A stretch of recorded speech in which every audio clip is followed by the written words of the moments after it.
Guys, Crypto Mike here with the mic check. 1 2 1 2. Is this thing on? Today we have a thread by Croissant ETH, one of the best thread writers on crypto Twitter, talking about the congressional hearing yesterday, which was really very bullish for cryptocurrency, in my opinion. We're going to go forward into a state of regulatory compliance and to where Congress needs to understand crypto, and a bunch of the high ups, the big boys and big girls at in the crypto industry went to testify at Congress yesterday. And here's a little bit about what happened there. The recent congressional hearing was one of the most bullish events for crypto in all of 2021. It represented a clear change in momentum as legislators began to understand the true magic of the blockchain. In this thread, I'll compile the best highlights from the hearing. I couldn't help but begin this with Mr. Sherman. Oh, we love him, don't we? A Democratic House member. In this clip, he claims that Bitcoin is at risk of being replaced by Hamster Coin, Mongoose Coin, among other ridiculous names. This one's just hard to watch. Now, the number one threat to cryptocurrency is crypto. Bitcoin could be displaced by Ether, which could be displaced by Dodge, which could be displaced by Hamster Coin. And then there's Cobra Coin. And what could Mongoose Coin do to crypto coin? Now, number one. Okay. Next up, we have Republican Congresswoman Ann Wagner agreeing with Coinbase CFO Ms. Haas about regulatory clarity on digital assets. The clip ends with Congresswoman firing shots at Gary Gensler. President, make it clear that is additional guidance defining clear rules of the road for investors and market participants needed at this time? Thank you for the question. We believe this is a very important area of focus for the SEC and this committee. We do agree that the laws are clear. However, existing laws, regulation, and legal precedent make it clear that blockchain tokens are not securities. So we believe that the law clearly shows that blockchain-based digital assets are one of two things: either a new form of digital property or a new way to record ownership, as Brian Brooks spoke earlier about. We do believe that clarity is needed because these are new assets. It's a new way of transacting with these new protocols that we spoke about, and I think it would benefit all of us in the ecosystem to have agreed upon definitions. I couldn't agree more, and I would hope that Chairman Gensler would be listening to his commissioners and some of the feedback that you all are giving him. In your view, is... In this clip, former United States acting comptroller of the currency, Brian Brooks, grills legislators for their hypocrisy shown towards digital assets. Why are spot Bitcoin ETFs safe in Germany, Brazil, Singapore, and not the U.S.? Receive explain, for example, why Fidelity Investments, one of America's best-known investment advisors, had to go to Canada to offer a Bitcoin ETF, or why physically settled crypto ETFs are safe and legal in Germany, Brazil, Singapore, and elsewhere, but somehow not in the United States. Can anyone explain why crypto exchanges, stablecoin issuers, and others can receive e-money licenses to access the payment system in the United Kingdom, but in the United States are reserved exclusively for chartered banks, with the result that the GDP cost of the payment system in the US is roughly 4 times the cost in the UK?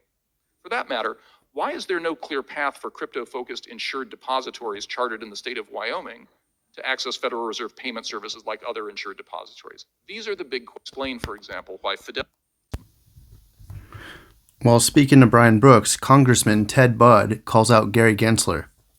Quote, "It seems like Chairman Gensler thinks that everything is a digital asset that he can regulate." I'd love to hear your perspective. There's some other places... Can you say why we can't do that here? Sure. It's because the Securities and Exchange Commission has consistently refused to approve products that other G20 nations have approved. So we're behind the curve? Unquestionably. So given your previous experience running the OCC, I'd love to hear your perspective on where a regulator's authority begins and ends. Remember the joke earlier this year that everything's infrastructure? Well, it seems like Chairman Gensler thinks that everything is a digital asset that he can regulate. There are some other places. Can you say why we can't do that here? Sure. The Securities and Exchange. Congressman Bud, Part 2. Quote, the U.S. has a huge opportunity with crypto, but my fear is that this regulatory state is going to crack down on an industry that the regulators really don't understand yet. It's going to force the next gen of fintech to be created outside of our country. Financial. The United States has a huge opportunity with crypto, but my fear is that this regulatory state, it's going to crack down on an industry that the regulators, they really don't understand yet, and it's going to force the next generation of financial tech to be created outside of our country. The United States. Former acting comptroller of the currency, Brian Brooks, lays out the best advice for regulation of crypto assets in 90 seconds. Are the legislators listening? Dozens of regulators. But the U.S. is sort of unique among the developed countries in our fragmented approach to regulation. So when I hear people talk about the idea that we need one regulator for crypto, I would say we should first have one regulator for banks, but we have 3 of them. Or if you're an investment bank, 5 of them. So that's inherent in the system that we've got. What I say to that is the last thing we need to do is add another regulator to a system that's already got dozens of regulators. What we need to do instead is have parity for crypto activity along with traditional finance. If I'm a crypto lending platform, I should probably be regulated by the FDIC. If I'm a crypto trading platform, I should probably be regulated by the CFTC and SEC. But somehow we treat crypto because it's new as different from everything else. And I'm going to argue that crypto is just a step function improvement in the system. We already have a regulatory system. The laws are super clear how it works, but there's something about crypto that scares people. I don't know what it is. Maybe it's just because it's new. But I remember in my banking law class when banks were first allowed to use computers to keep ledgers, people sued over that at the time. I remember when I was a second-year lawyer and we got email, and the ABA said lawyers couldn't use email because it would travel over this mysterious network of computers. These all seem ridiculous today, but it seems like we haven't really learned the underlying lesson, which is technology usually advances human flourishing. We have a regulatory system. Let's use it. That was one of the best parts, in my opinion. Again, Brian Brooks comes with pure heat in this clip during a passionate discussion with Patrick McHenry, the Republican leader of the House Financial Services Committee. Listen to him eloquently explain the ecosystem for the leaders in the U.S. House of Representatives. Let's say that. Right? So describe to us how those digital assets fit into this internet revolution, Web3. So the concept is that you have sort of application layer tokens and you have protocol layer tokens. So if I'm an owner of Bitcoin, let's say that I'm a miner of Bitcoin, somebody who actually creates Bitcoin. The Bitcoin is the reward I receive for doing the work to keep the network operational. And that allows me to own a piece of the Bitcoin blockchain. Or take Ethereum, which is easier to understand. The Ether token represents an ownership stake in the network, but on top of that network are all kinds of apps that get built on the network, much like the apps on your phone depend on the underlying network existing that lets the phone operate. And so people will make judgments about which network is likely to win, and they will invest in the tokens in that network much the same way you might invest in Google stock because you think Google is going to scale access to the original internet. The difference being here, you can vote on what happens in the future of a proof of stake network, for example. You can get rewarded through a proof of work token for maintaining a ledger on something like Bitcoin. But the real message here is that what happens on the decentralized internet is decided by the investors, versus what happens on the main internet is decided by Twitter, Facebook, Google, and a small number.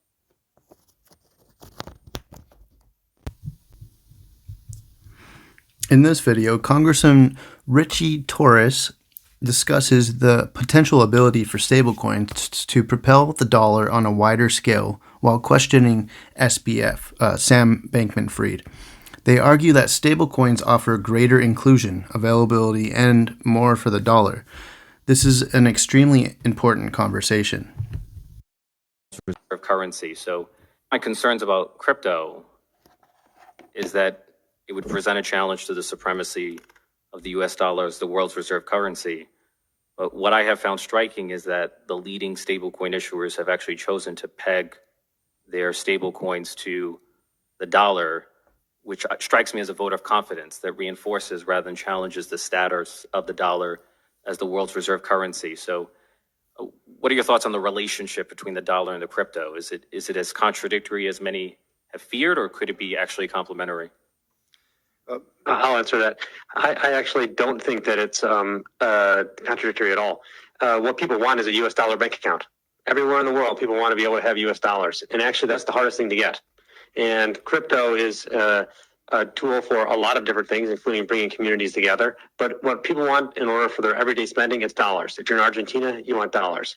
If you're somebody anywhere in the world, you want to have access to dollars. And that's the hardest thing to get access to right now. And that's why tokenized dollars is so valuable, because you don't need to have a bank account, yet you can have access to the dollar-based system. And a very, very important tool for inclusion.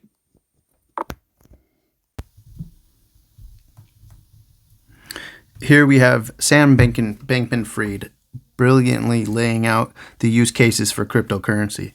He mentions remittances, financial inclusion, and more in a compelling argument. I think that the payments, a few points on FTX and the broader cryptocurrency industry. The first is that I think that the industry has the potential to improve a lot of people's lives. There are a lot of ways that this can happen. I think that the payments side of this gets a lot of attention, and rightfully so. Every time that a common consumer goes to a market to purchase goods, they pay multiple % in fees to intermediaries. And that's if they're lucky. When you look globally, trying to send money back to your loved ones at home is extremely difficult. It can cost tens of % in fees. It can take weeks to arrive. It can get embezzled by various third-party scams in the middle. And in general, the global financial ecosystem is not one where sending assets to those who are important to you is easy to do. And this hits the people who are least off the hardest, who have the least access to the financial ecosystem as it exists today. When you look at the number of people who are underranked or unbanked, both in the United States and globally, it's indicative of a system that does not work for everyone. And this is a product of the intermediation involved. It's a product of how the larger institutions have evolved. And it's a product of payments infrastructure that is difficult and clunky enough to use that it just does not work for most people.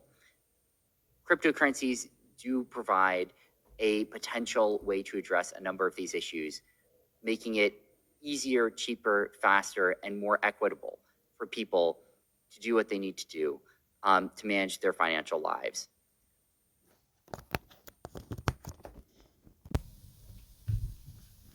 In this clip, Congressman Tom Emmer fires shots at the SEC.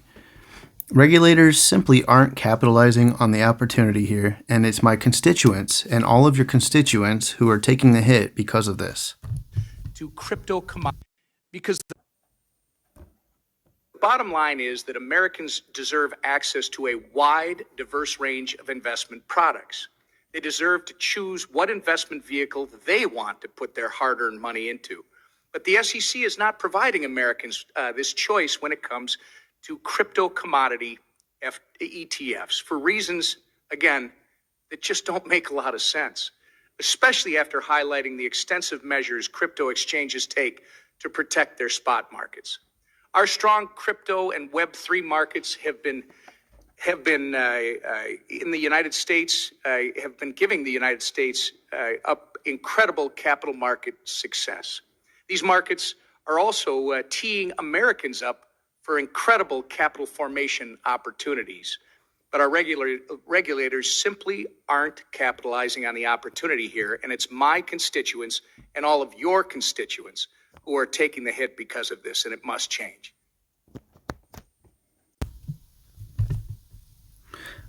Republican leader of the House Financial Services Committee, Patrick McHenry, states that the goal is to ensure that the crypto revolution happens in the United States. Quote, regulating before understanding will only stifle American ingenuity and put us at a competitive disadvantage. This technology. But I should be clear, the goal today is to listen, learn, and ask questions. This technology is new and exciting. It promises a new direction for financial economies, services, and products. I further ask this question, though. How do we make sure, as American policymakers, that this cryptocurrency revolution, this technology revolution, happens in the U.S. and not overseas? There are a lot of questions we have to answer. But of course, we need reasonable rules of the road. We know that. We don't need knee-jerk reactions by lawmakers to regulate out of fear of the unknown rather than seeking to understand. And that fear of the unknown in the move to regulate before understanding will only stifle American ingenuity and put us at a competitive disadvantage. Throughout history, we've seen examples, countless, but I should be told today. If you took the time to watch these clips, I hope you enjoyed. All of these videos indicate a clear inflection point for Congress and their approach towards legislating digital assets. These are truly incredible times for crypto. Expect more from the Croissant soon. Now go follow Croissant ETH on Twitter. This person is always putting out great threads. I had to make a video on this because, we just barely scratched the surface on the things that were said at Congress at the congressional hearing. There were other people there too, Danielle Dixon. There was quite a few people who were pretty prominent, important. So anyways, I just wanted to share that with you. I think we're going forward into something to where Congress and regulators will start being more keen on crypto. They will start they're going to have to try to understand it more if they want the United States to move forward and remain one of the superpowers of the world. Otherwise, we really are not going in a good direction. So I think they're starting to understand that now that we have prominent voices speaking in Congress at hearings, and talking in a way like this where they're all together, all these cryptocurrency networks, all these companies, they all rely on sticking together and unifying as a crypto space. Even Ripple. Everyone in crypto needs Ripple to win this lawsuit. Settle. Just we need Ripple to come out on top from this lawsuit. And we also need Congress to understand that, it's very important that we get going. We need to get regulations going. We need we need the SEC to stop denying these crypto products that will bring America back to the forefront of the technological revolution. So, with that said, we're still very early. Things move very slowly, yet they move swiftly. So hang in there. Okay, we're seeing dip after dip, but we don't ever see green unless we see red. So it's just a balancing act, and we're still in the very first inning. So hodl strong, be strong. Love you guys. Crypto Mike out. Peace.